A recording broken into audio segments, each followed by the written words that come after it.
Hello, everyone, and welcome to Everyone Loves Languages. Today, what we are going to discuss these very interesting things that are used all the time in English, and they are called idioms. I have butterflies in my stomach just thinking about it. So, what we need to know about idioms today, we are going to cover what is an idiom. We're going to do some matching to idioms to their meaning, idiom sentences, and maybe if we have enough time, we'll do a little idiom comic strip, like kind of Spider-Man or Archie comics. So, what is an idiom? What is Alex talking about today? So, an idiom is a special or unique saying or phrase made up of words combined together to make a whole new meaning.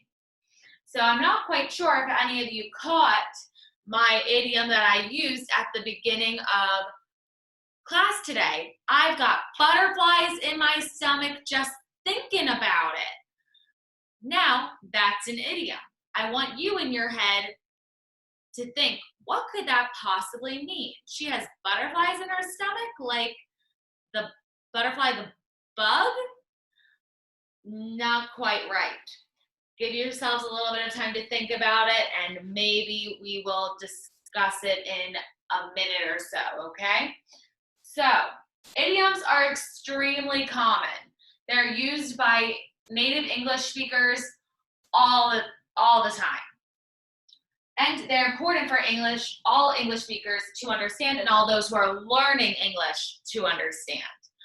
So, what I was meaning by, I've got butterflies in my stomach just thinking about it.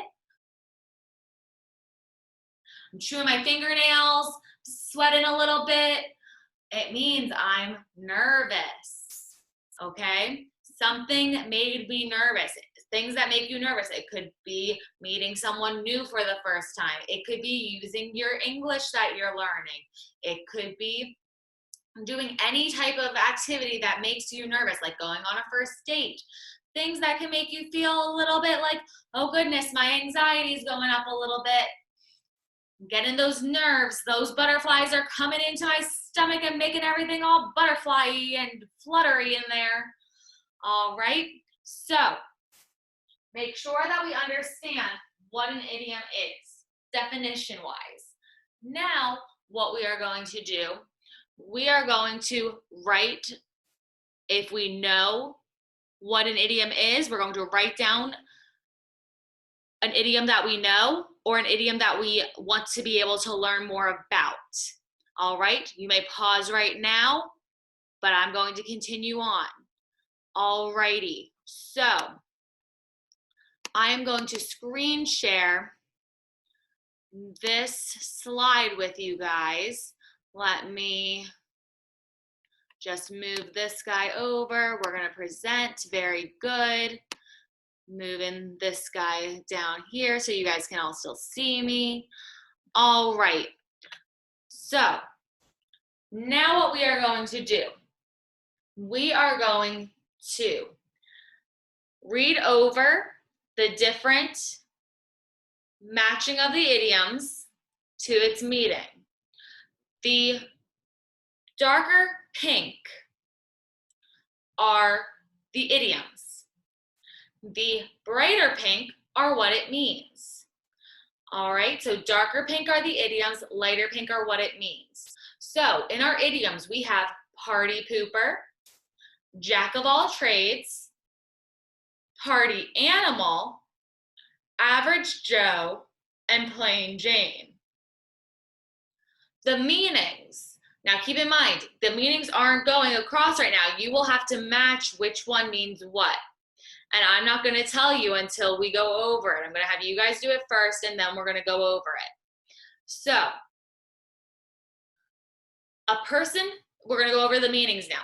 A person who can do many different things but doesn't excel at any. A person who ruins a fun activity by not participating. A normal, everyday guy. a girl with an average appearance, not very pretty, someone who enjoys going to parties. All right, so I'm going to give you guys 30 seconds to do your matching. All right, take your time. 30 seconds on the clock is going to start right now.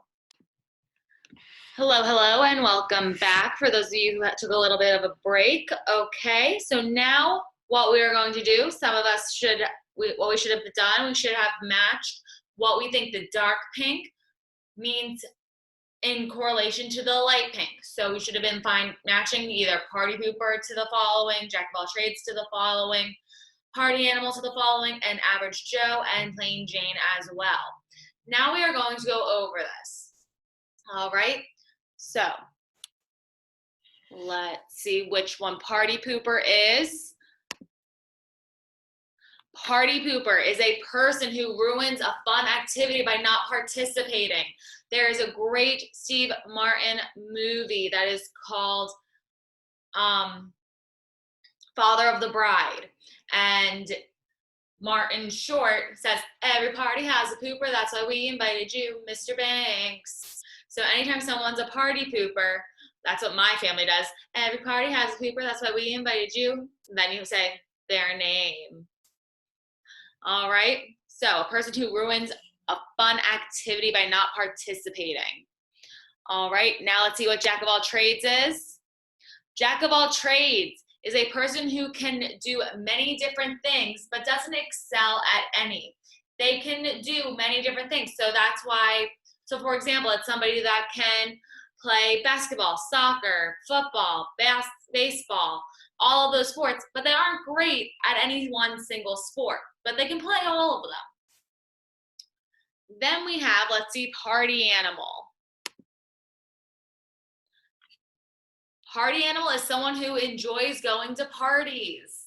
So this is going to be someone who is an extrovert, the life of the party. See, idiom.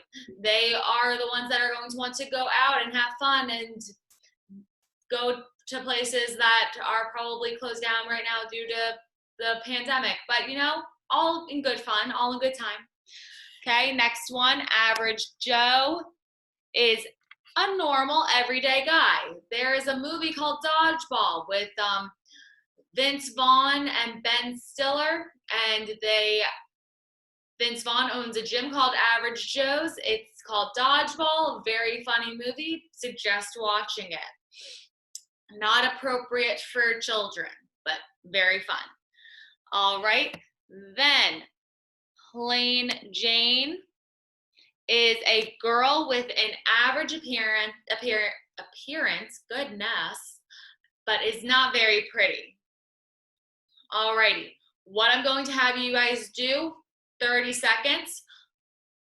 Choose 3 of the idioms we just went over. The idioms we just went over are party pooper, jack of all trades, party animal, average Joe, plain Jane, and you are going to make sentences for 3 of these idioms. You can do all 5, but I'm only asking for 3. All right, you may pause now because I am going to keep on going. All righty, and all righty. So while you guys are making your sentences, and I'm sure they're fabulous, the next part of our lesson is to do some sort of idiom comic.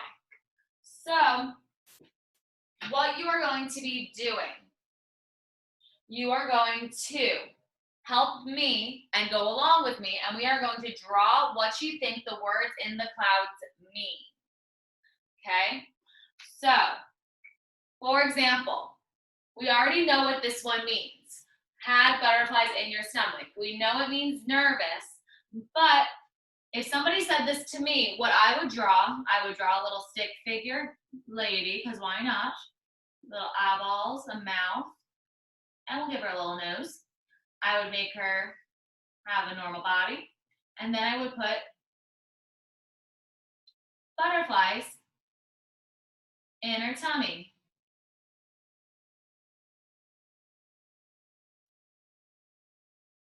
And I might make her look a little bit nervous. She's kind of smiling. She's kind of like, oh gosh, feeling little nerves. Putting her little feet going into the middle. Okay?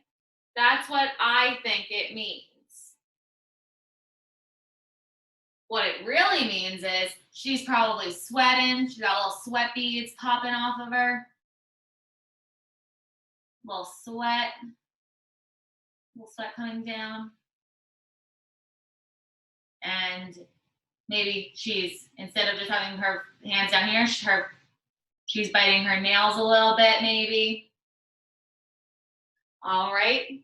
So now I'm going to ask you guys for 30 seconds. I'm going to ask you to pause for 30 seconds. And in this pause, I'm going to ask you to draw what you think these things mean. What I'm going to do going over it with you guys is what they actually mean. And you guys are going to fix your images. All right. So we are going to pause for 30 seconds and pause. All righty. Welcome back for those of you who needed that quick moment to pause. So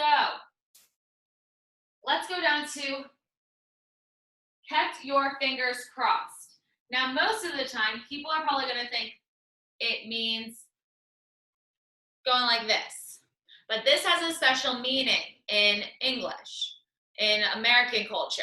This is just like hoping for something good to happen. So if I did the lottery, fingers crossed that I win. All right, keeping your fingers crossed. So this is how I would draw it. I would draw one finger and another finger going across.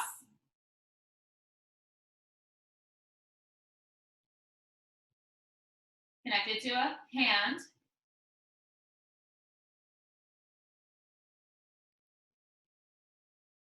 All right, and that's really much what it means. I'm not an artist. I know you're thinking that I'm an artist. I'm not.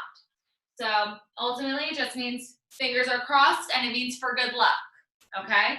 So should be for a good luck gesture.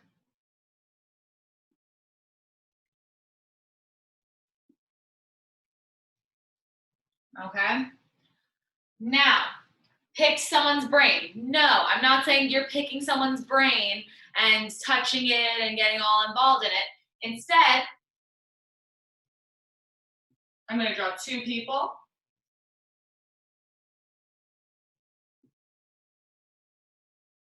And it's when you ask somebody a question or when you talk to somebody about a specific topic. So it's having a conversation.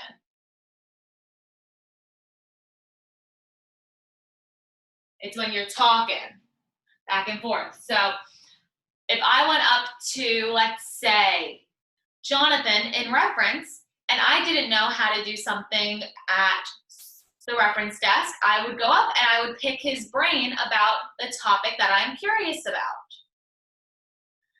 Now, a lot of moms can say this to their children. Bite your tongue. Bite your tongue.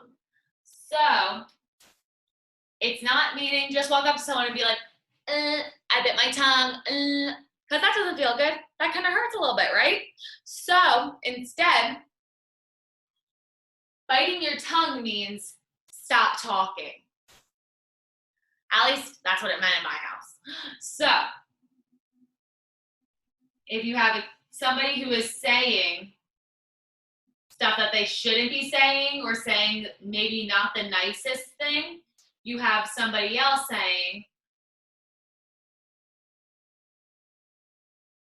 stop talking, bite your tongue. So this means stop talking. And the way that I'm drawing this, I have the kid that's talking kind of in an X and the mom with her hands on her hips. Because she's like, ugh, bite your tongue, stop talking. Her head also kind of moves like this. I don't know why, it just does. Now this one is my favorite because I say it all the time. Screamed at the top of your lungs.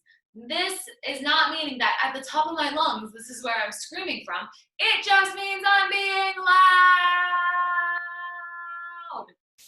All right, so what I'm going to have is a person right here, just a little face, big open mouth, and ah.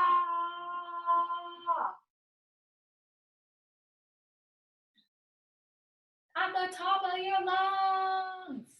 All right, now have your hands full. So it could quite literally mean somebody has a book, a computer, everything in their hands, that their hands are full. But it's also meaning that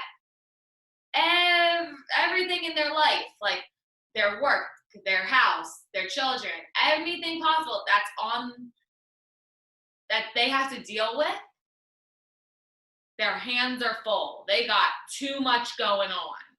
All right, so the way that I would draw this, I would have somebody right in the middle, kind of with a meh face, kind of just like meh. And then just around their head, just a circle of all of the things that they have to do and all the things that they are in charge of, and it just spins around. And it's really more like their heads are full, like they've got a lot going on upstairs in their brains.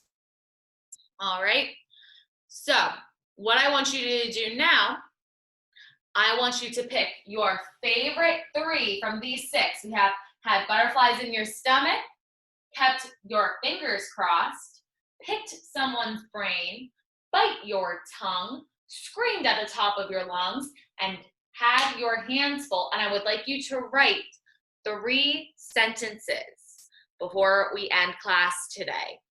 All right, go for a quick pause and then go come back and we'll have some ending remarks. All righty, and go for it. Alrighty, I hope everybody enjoyed writing their sentences. Now what we've got going on, this is your homework. All right, I know, I'm one of those teachers, I gave out some homework, okay? But I did it too. So, what you're creating is an idiom comic strip. And you can use any of the idioms that we have gone over today or ones that you know of that we didn't go over, because there are hundreds of idioms. So my example is about a fictitious man named David. He is a doctor. He is a father. As you can see, I drew you a beautiful hospital and drew 2 beautiful children. And Dave is right in the middle. So the world is in a pandemic. We've never dealt with that before. So David's work, Alex forgot an apostrophe, increases. He has to have longer days at the hospital, longer nights at the hospital, and so he doesn't see his kids as much. I drew a person that's in a hospital bed and Dave is taking care of him. Then you have the 2 kids who don't really understand what's happening, but they miss Dad. So what's happening is David is pulled in both directions. You have his kids pulling him that way. You have the hospital pulling him that way. He's just an utter mess. And now David's like, it's time, I need to speak with my partner. So David speaks to his partner and he says, I have my hands full. And what his partner says is, I'll help. And we all know having your hands full means you got a lot going on. Okay, you got a lot going on with your life and you might need somebody to help. So David's partner says, I'll help. And that is the end. All right, so that is my comic strip. I hope you guys have fun making your comic strips. Remember, if you have any questions, feel free to contact True-Dufferin Public Library for more information on Everybody Loves Languages. And remember, it's always good to learn something new and try something new in public. Don't feel nervous about it. Don't get butterflies in your tummy, okay? Be nice to others and have a good one. Thanks.